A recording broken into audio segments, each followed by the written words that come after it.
Salut à tous et bienvenue dans Débrief Pay-Per-View saison 2.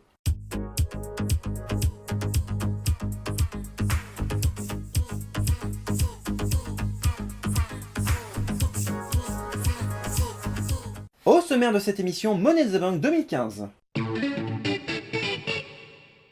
Premier match de cette soirée, et pas des moindres, le Money in the Bank Ladder Match. Les concurrents de ce match sont Randy Orton, Sheamus, Roman Reigns, Kofi Kingston, Kane, Neville et Dolph Ziggler. Alors, petite chose à préciser quand même, et c'était pas des moindres, la plupart des concurrents commencent à se castagner gentiment. Kofi Kingston fait une petite feinte à tout le monde, il sort du ring, prend l'échelle, commence à grimper en plein milieu du ring et tout le monde s'arrête et le regarde finalement pour dire « Mec, y a pas comme un problème ». Et je veux dire que rien que ce segment-là était énorme. Ça s'appelle un gros coup de poker, mais des fois ça peut être payant. Attends là, non, pas du tout. Non allez, je suis mauvaise langue. Franchement, le segment était énorme. Je chipote certainement, mais pourquoi avoir mis le Money in the Bank Ladder Match en opener de la soirée et non pas en main event, voire même en avant-dernier match de la soirée? Ça aurait été plus logique, je trouve, de le mettre à ce moment-là, c'est-à-dire en fin de pay-per-view, et non pas en début. Parce que du coup, c'est comme si on balançait tout l'intérêt du pay-per-view dès le début, et que la suite reste moins importante. Heureusement qu'on se rassure, la suite reste importante, mais c'est dommage de mettre le gros intérêt, la grosse attraction, dès le début. Je dois dire quand même que sur la plupart des catcheurs de ce match, Randy Orton et Kane ont fait, je trouve, pas très bonne figure, vraiment ils sont passés assez inaperçus. Sheamus et Roman Reigns se sont plutôt bien débrouillés, et pour moi ceux qui sortent du lot, encore une fois, ce sont les Hellfire, c'est-à-dire Neville et Kofi Kingston, qui ont fait une performance admirable.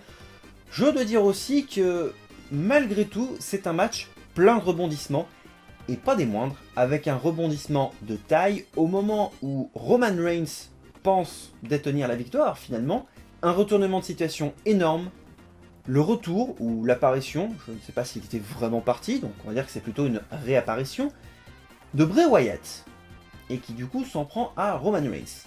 Oui, parce que après Dean Ambrose, faut bien s'occuper d'un autre ancien membre du Shield. Ça sera certainement développé par la suite avec les nombreux Raw et SmackDown, mais pourquoi lui? Il n'était pas déjà en storyline avec Ryback, non? Je comprends. Bah, bref, j'ai arrêté de comprendre avec la WWE de toute manière. Mention spéciale quand même à la petite collaboration entre Ziggler et Neville en s'occupant d'une échelle. Bon bah, ça a été très rapide, mais ça reste très sympa. Et je dois dire quand même que Roman Reigns a littéralement pulvérisé Kofi Kingston. Neville aussi, même si Neville a été amorti par Kofi.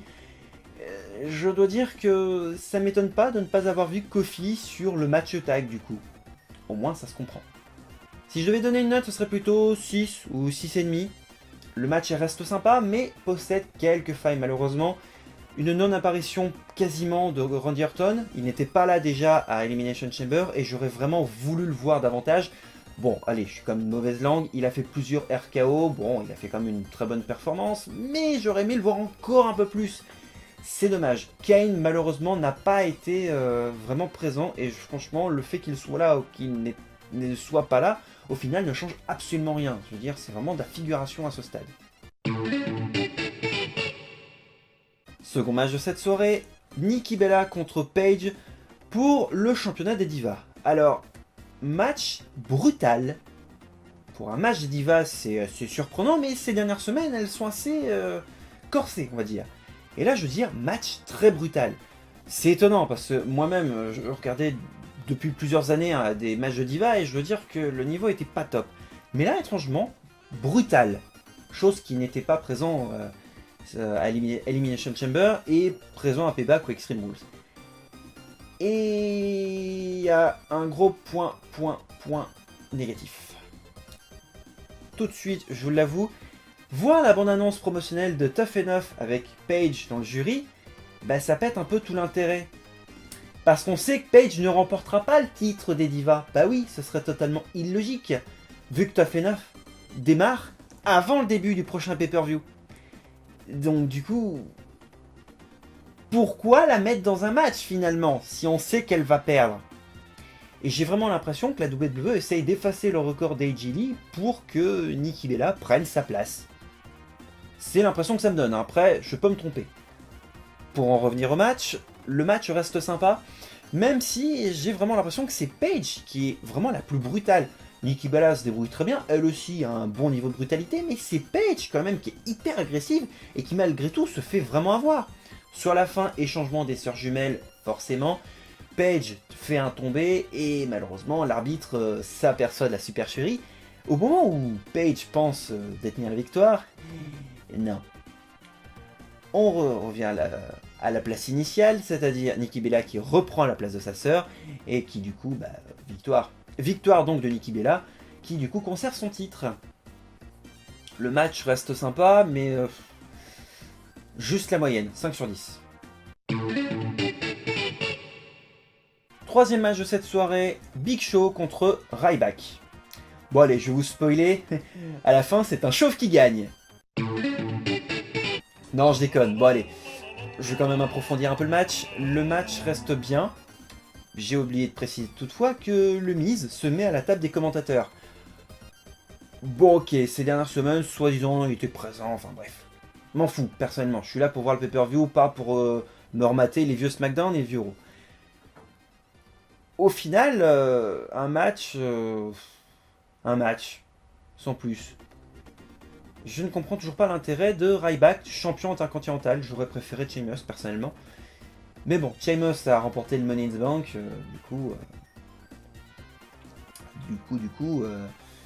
le match intercontinental est très ennuyeux. Franchement, pas top. Je suis désolé, j'étais très déçu. Match qui m'a fortement déçu. J'ai un spear botché du Big Show sur Ryback, déjà, hein. Et puis, pourquoi en début de match, Ryback s'en prend au Miz? Il lui a rien fait. Et c'est pas censé être le face, Ryback? Pourquoi il s'en prend à quelqu'un d'autre qui en plus n'a rien fait?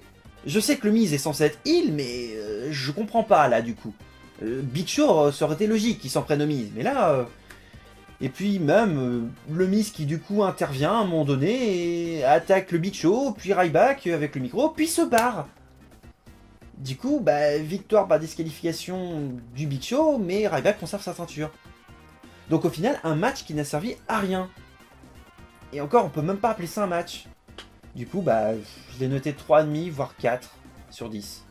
Et je dois dire que j'étais terriblement déçu. Quatrième match, et non des moindres, sans doute le meilleur match de cette soirée. Encore, et en même temps c'est avec les mêmes protagonistes que le mois dernier, faut plutôt pay-per-view suivant. Kevin Owens contre John Cena.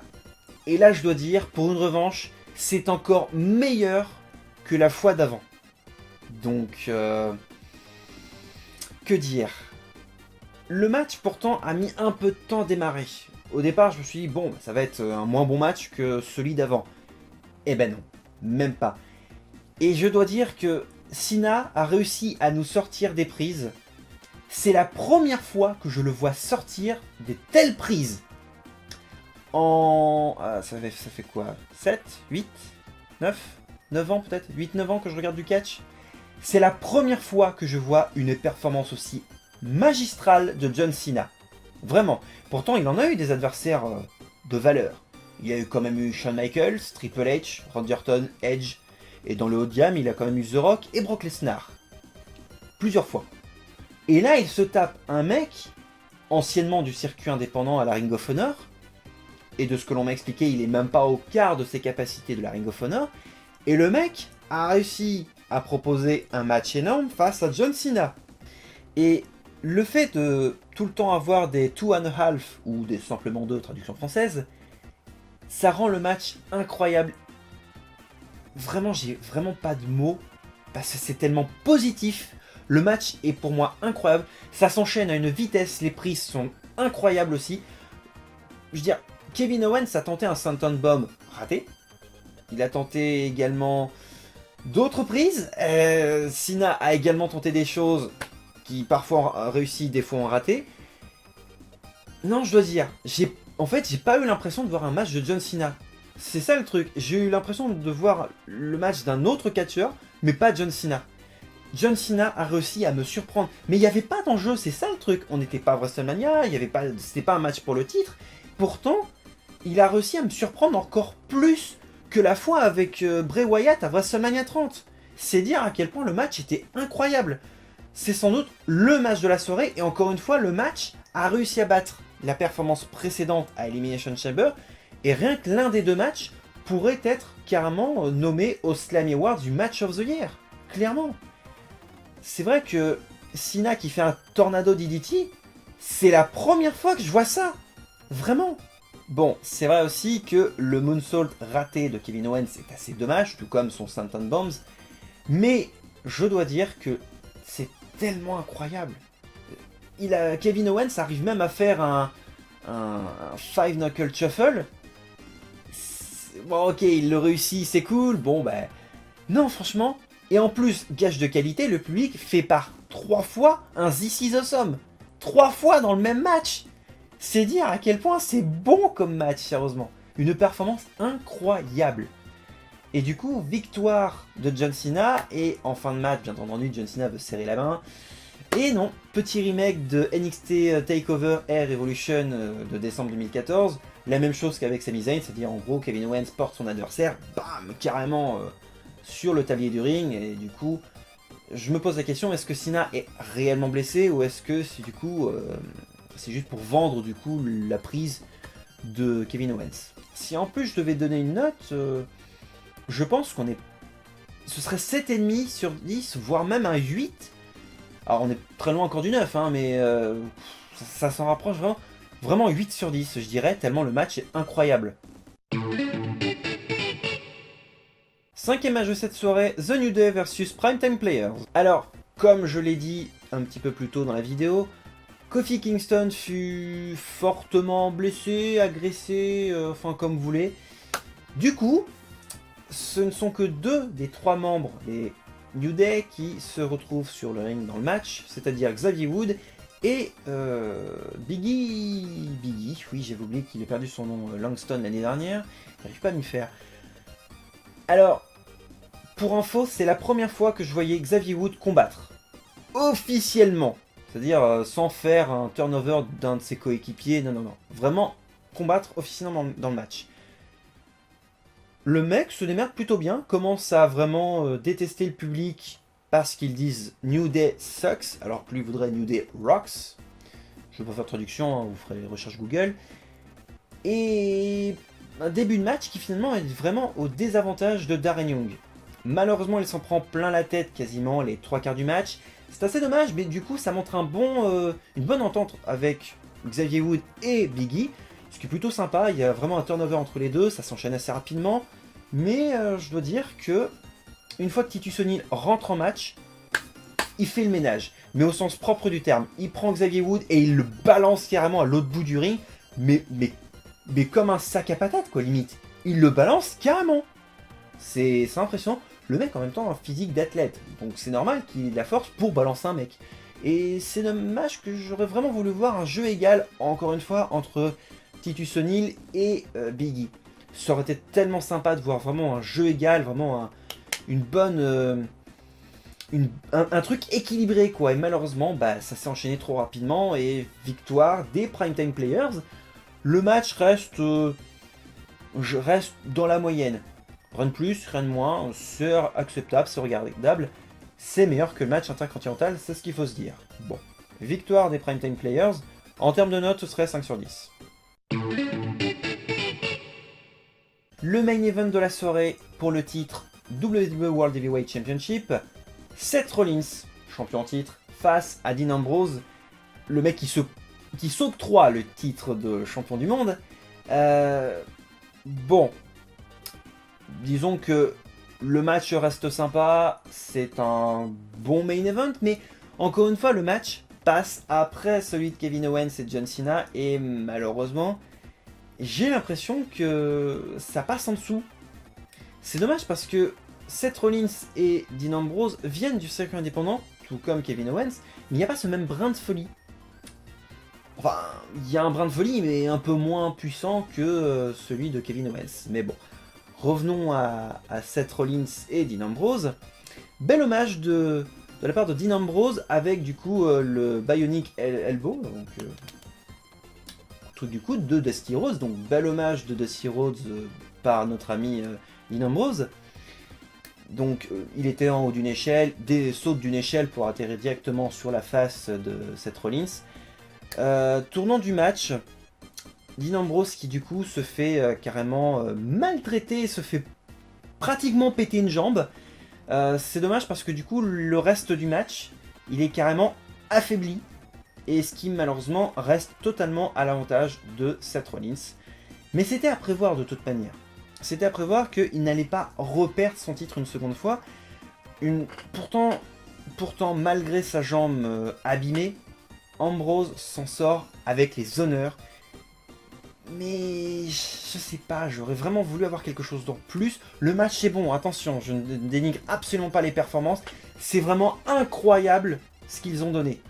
Et en plus, je pense que ça doit faire un mal de chien. Seth Rollins s'est quand même très bien débrouillé et il fait parfaitement bien le heel. Clairement, il m'a... J'étais carrément parti dans le délire. Je ne serais pas d'avis de la plupart des gens que j'ai pu voir sur les réseaux sociaux pour dire « Ouais, Rollins, c'est un pourri, etc. » Non, le mec a fait un super match.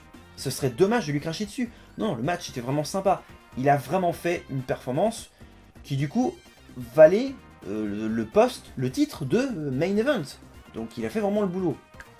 Pareil pour Dean Ambrose qui s'est quand même super bien démerdé. Pour en finir, je dirais que... Comment dire, le public encore une fois arrive à donner son avis. Un This Is Awesome, un Holy Shit et un One More Time. Bon, c'est 2 This Is Awesome de moins que Kevin Owens. Mais bon, c'est dire à quel point le public était vraiment dans le délire. Et je dois avouer que... il y avait de quoi. La fin du match reste assez surprenante. Les deux hommes sont grimpés du même côté de l'échelle, du coup. Sont tous les deux agrippés à la ceinture. Et malheureusement, la ceinture se dégrafe et tombe avec les deux hommes. Et dans ces cas-là, c'est le champion titre qui reste au champion. Et du coup, Seth Rollins reste au champion. Encore une fois, pour la note, je dirais... ce serait proche d'un 7, voire 7,5, et je dois avouer que ça en valait vraiment la peine. Alors, conclusion assez rapide, le pay-per-view reste sympa dans l'ensemble.